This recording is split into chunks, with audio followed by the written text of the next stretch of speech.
السلام عليكم ورحمه الله. بسم الله الرحمن الرحيم، والصلاه والسلام على رسول الله.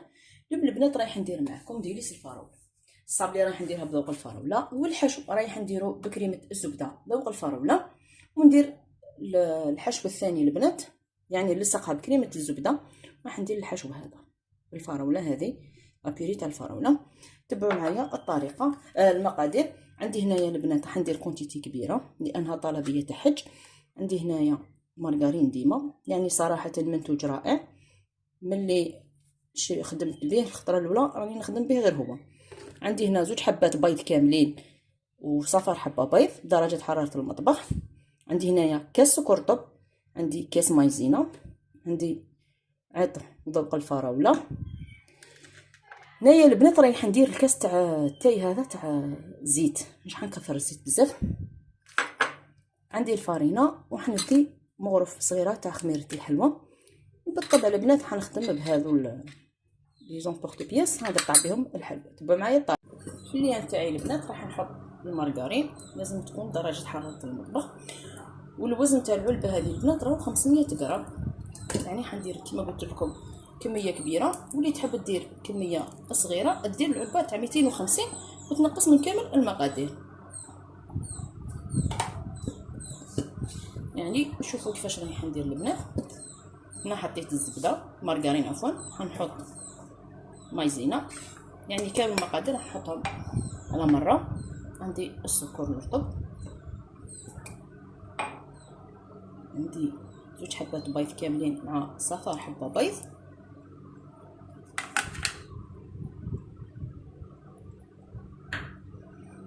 ندير الزيت،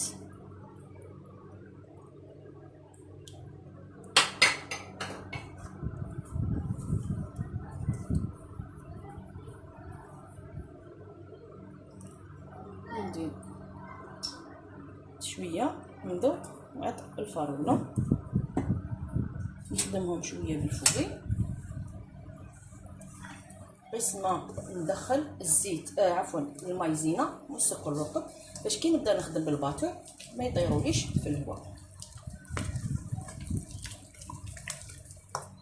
هنا البنات راني طلعتها بالباتور ها هو، يعني باش نتحصل على كريمه تكون طريه وليس. نجي هنايا البنات عندي كيلو تاع فارينه رايح ندير، يعني كيما دائما نقول لكم الفارينه كل وحده وكيفاش، كاين اللي تشرب وكاين اللي ما تشربش. يعني انا رايح ندير ونلم. والخميره البنات رايح ندير هذاك الساشي كامل، لاني عندي كميه كبيره.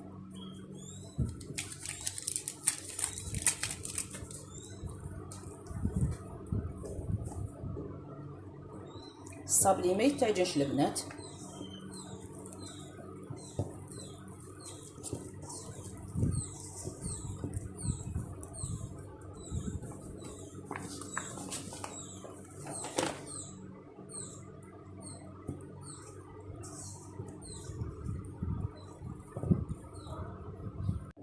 كيما راكم تشوفوا البنات راني تحصلت على عجينه طريه.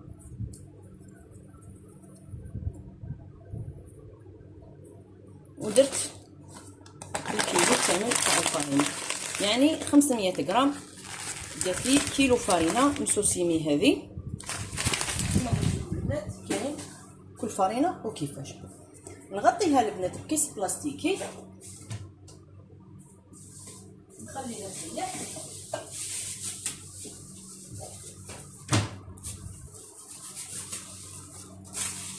ونبدا نخدم فيها ديريكت. نجيب البنات كيس بلاستيكي، انا هذا واش لقيت ما عنديش هذوك الخلاصولي، نحط فيه تاعو. يعني الصابلي البنات حلوه في وسط كيس بلاستيكي هكا باش يكون ساهل في الحل هكا.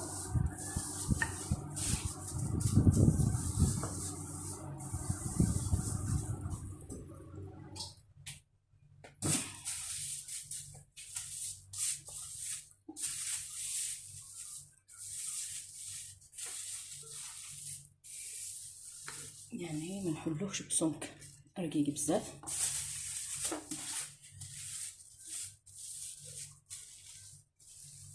نخلوه شخشين كذلك.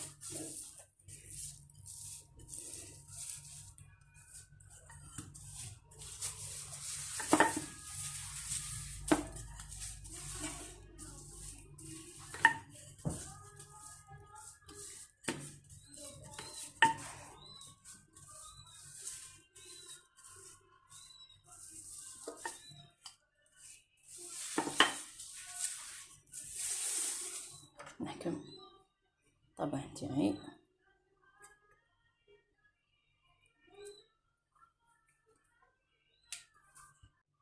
نبدا نربط في الحبات تاوعي البنات، حنحطهم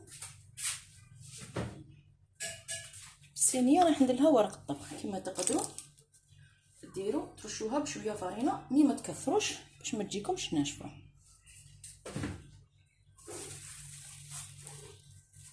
شوفوا نبدل الحبه غير بالعقل.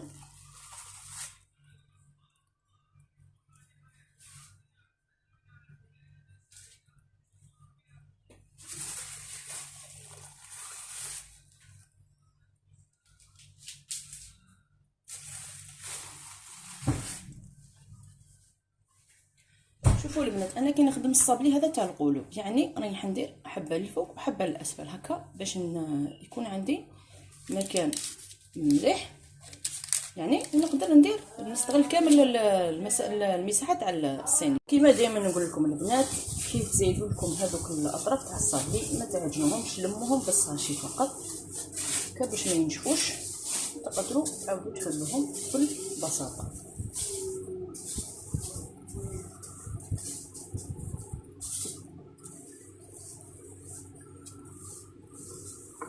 ندخل الصينيه طيب البنات، يعني رايح تنشف فقط. كي نشوفوها نشفت من التحت نعاود نشعل لها من الفوق ونخليها تنشف مليح ونخرجها. هنايا البنات راهي طابت الحلوه نتاعي، شوفوا كيفاش خرجت ما شاء الله، يعني حبه على حبه، حبه مهربه على اختها. هذا موديل واحد اخر تاع القلب اللي يجي مايل على جهه، وهذا البنات الحلوه تاعنا الاولى اللي هي القلب العادي.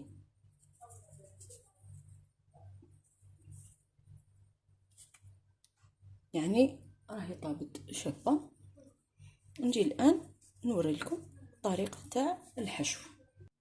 هنايا اول حاجه راح نبدا بها البنات هذيك البيري تاع الفاكهه تاع الفرز. هنايا جاتني البنات قارصه شويه، يعني زدت لها واحد زوج مغارف كبار كيما هكا تاع سكر رطب، وميكسيتها بالبرا، واللي بقى خلطته معها هكا باش نقدر نحشيها وما تجينيش قارصه بزاف. نعطيكم مقادير كريمه الزبده. الكريمه تاع الزبده البنات نحتاج كاس هذا معمر تاع سكر رطب. كملاحظه فقط البنات الصابلي ما جاش حلو بزاف، يعني جا نقص حلاوه. راح نزيد في الحشو البنات شويه حليب ترك،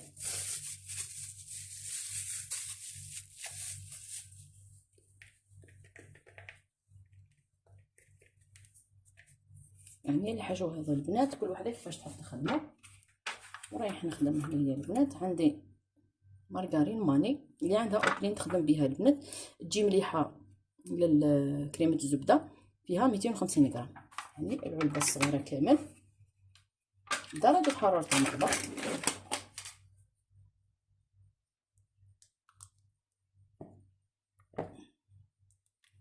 وما تنساوش رانا في السخانه، يعني لازم كي نخدموها البنات حطوها في الثلاجه مباشره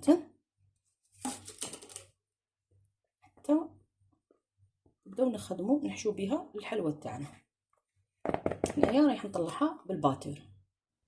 البنات كريمه الزبده انا كيفاش نخدمها، صدقوني لوحد الكو روعه. حلوه الترك تعطيها كو واحد اخر، يعني رايح تبدل كامل الطعم تاع الكريم الزبده، يعني مش راح تبان معنا بلي الزبده مخدومه بحلوه الترك. حلوه الترك هي الغالبه، ورايح تكسر لنا القروسيان تاع الفراج هذا البنات اللي رايحين نحشو به الصابلي، مع رايح تزيد حلاوه للصابلي اللي قلت لكم جا صامت شويه. هنايا البنات راني طلعتها بالباتور كيما راكم تشوفوا، يعني. ومن بعد نهبطها بالمغرف هكا، ونعاود نطلعها زوج خطرات واحد اخرين بنفس الطريقه، يعني بالباتور ونهبط بالمغرف، ومن بعد نطلعها بالباتور ونهبطها بالمغرف وندخلها للثلاجه البنات تبرد. هنايا البنات راني كملتها كيما قلت لكم، نحطها في لابوش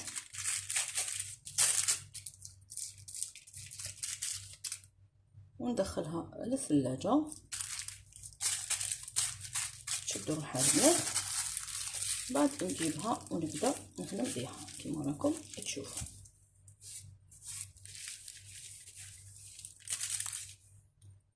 راني فرغت ثاني الحشو تاع الفراس في لابوش، راهي مثقوبه شويه لانه راح نخدم بها هكا. نديرها في الكاس البنات، ندخلها هي ثاني في الثلاجه تبرد شويه، كي نجي نخدم بهم البنات نخرجها. بعد ما جمدت الكريمه يعني شدت روحها شويه كريمه الزبده، نجي نخدمها هكا بهذه الطريقه، يعني باش تسهلوا على رواحكم البنات. نحط كامل الحبات اللي يتحشوا، نجي نعمرهم كامل مره واحده.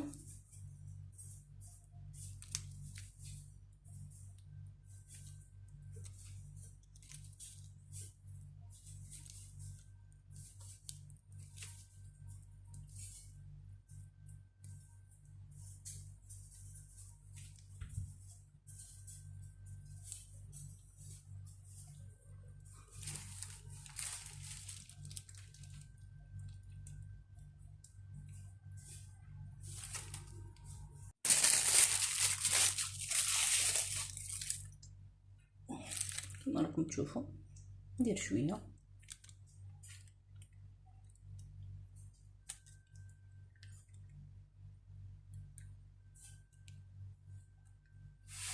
تقدروا تعمروها البنات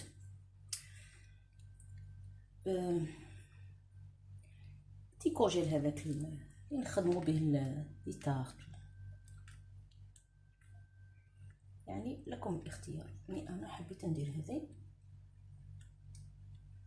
يعني موالف نخدم طلبيات كيما هكا، يعني على حساب الطلب.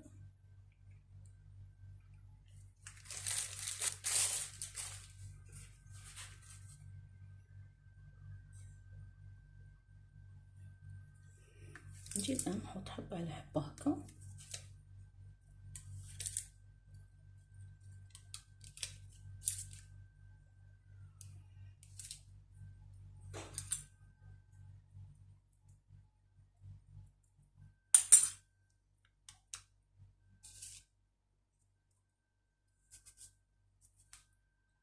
نجي نسوي الجوانب وين كاين فراغات ما فيهمش الكريمه ندير لهم.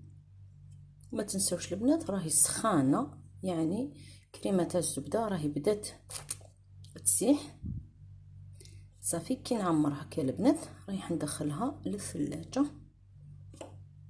مش حنطليهم اليوم، نخليهم يباتوا ليله كامله هكا باش يشدوا لي مليح. وثاني الطليه كي نطليهم البنات بالشيكولا رايح تبقى لي وما تذوبش.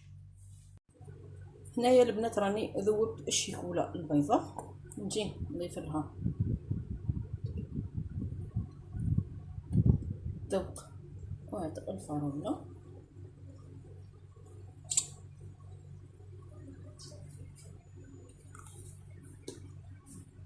ندير شويه زيت،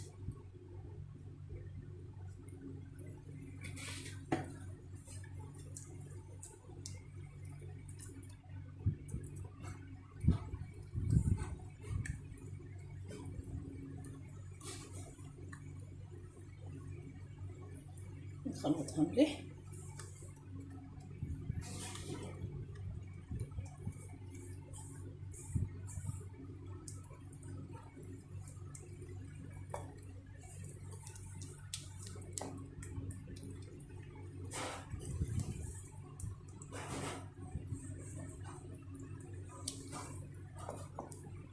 هذه هي الحلوه تاعي البنات بعد ما دخلتها الثلاجه. شوفوا راهي جمدت وشدت روحها انت.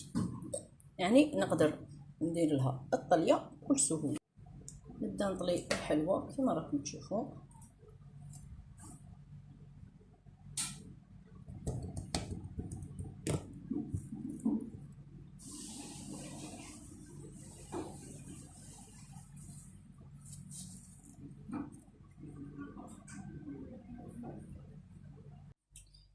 راني كملت الوصفه البنات كما راكم تشوفوا. لقيتها من تحت هنا الحبات من الاسفل، كامل الحبات خدمتهم كيف كما راكم تشوفوا. يعني باش تكون النتيجه شابه درتهم في الكيسات وراني حطيتهم في الصينيه باش نوريها لكم. وهي في حقيقه الامر طلبيه، دوك نستفها في الباطن تاعها. شوفوا كيفاش خرجت البنات ما شاء الله. يعني شوفوا يعني صابلي. خلينا الطليه كملاحظه البنات باش تفهموا مليح. راني وريتها لكم في الفيديو، مي حابه نزيد نركز عليها مليح، لانه بزاف البنات تقول لك ما نقدرش ما نعرفش نضيف الملون للشيكولا البيضاء. ذوبيها فوق الباماري عادي، كي تشوفيها ذابت نحيها وديري لها عطر، اي عطر ولا اي ملون انت راكي حابه تخدمي به الحلوى نتاعك، وديري فوقها مباشره الزيت وخلطي ينسجم اللون مع الشيكولا وما تفسدلكش. بصح لو كان تنحي الشيكولا وديري الزيت ومن بعد باش ديري الملون رايح تفسدلك. هذه عن تجربه البنات، وتجا شفتوني كيفاش خدمتها في الفيديو. نتمنى تعجبكم الوصفه البنات وتجربوها وتخلوا لي ارائكم في التعليقات. واللي مازال ما اشتركتش في قناه وصفات طبخ مجربه وناجحه تشترك البنات وتفعل الجرس هكا باش يوصلها كل جديد من القناه. وبقى لي الا نقول لكم السلام عليكم ورحمه الله، في طلبيه واحده اخرى ان شاء الله وصفه جديده.